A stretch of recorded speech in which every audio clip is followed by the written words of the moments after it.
Mani Ratnam and Kamal Haasan కాంబినేషన్లో వచ్చిన tug life మూవీని స్పాయిలర్స్ లేకుండా డీటెయిల్గా చెప్తాను. Rangaraya Shaktiraju alias Kamal Haasan and Manikyam alias Nassar న్యూఢిల్లీలో స్ట్రాంగెస్ట్ గ్యాంగ్ లీడర్. యంగేజ్లో జరిగిన ఒక గన్ ఫైట్లో శక్తిరాజు ఒక చిన్నపిల్లాన్ని తన కొడుకులా పెంచుతాడు. ఆ అబ్బాయి పేరు అమర్ అలియాస్ సింబు. కొన్ని ఇయర్స్ తర్వాత శక్తిరాజు జైలుకి వెళ్లాల్సి వస్తుంది. అప్పుడు అమర్ ఆ సామ్రాజ్యాన్ని చేపడతాడు. కానీ ఒక సిచ్యువేషన్ అమర్ని శక్తిరాజుపై తిరుగుబాటు చేయించేలా చేస్తుంది. అక్కడి నుంచి రివెంజ్ కోసం అమర్ ఆపోజిట్ గ్యాంగ్తో చేతులు కలిపి శక్తిరాజును కూలగొట్టాలని నిర్ణయించుకుంటాడు. అయితే వారు విడిపోవడానికి వచ్చిన కారణం ఏంటి, శక్తిరాజు ఈ రివెంజ్ నుంచి తప్పించుకుంటాడా, అసలు అమర్ ఫ్లాష్ బ్యాక్ ఏంటి, అతని ఫ్యామిలీ సిచ్యువేషన్ ఏంటి, ఈ క్వశ్చన్స్కి ఆన్సర్స్ ఇవ్వడం కోసం ఈ సినిమా ట్రై చేస్తుంది. కమల్ హాసన్ అండ్ మణిరత్నం కాంబినేషన్ అంటే ఒక హైప్ ఉంటుంది.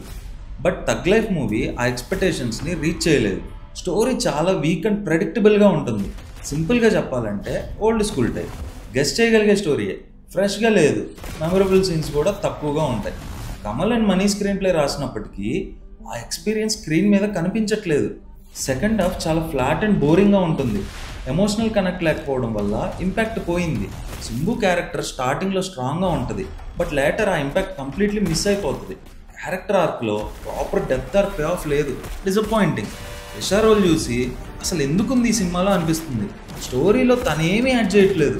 మేబీ జస్ట్ ఒక అపీరెన్స్ లాగా తీసుకున్నట్టు అనిపిస్తుంది. ఇంకా అశోక్ సెల్వన్, జోజో జార్జ్, ఐశ్వర్య లక్ష్మి లాంటి టాలెంటెడ్ యాక్టర్స్ని వేస్ట్ చేశారు.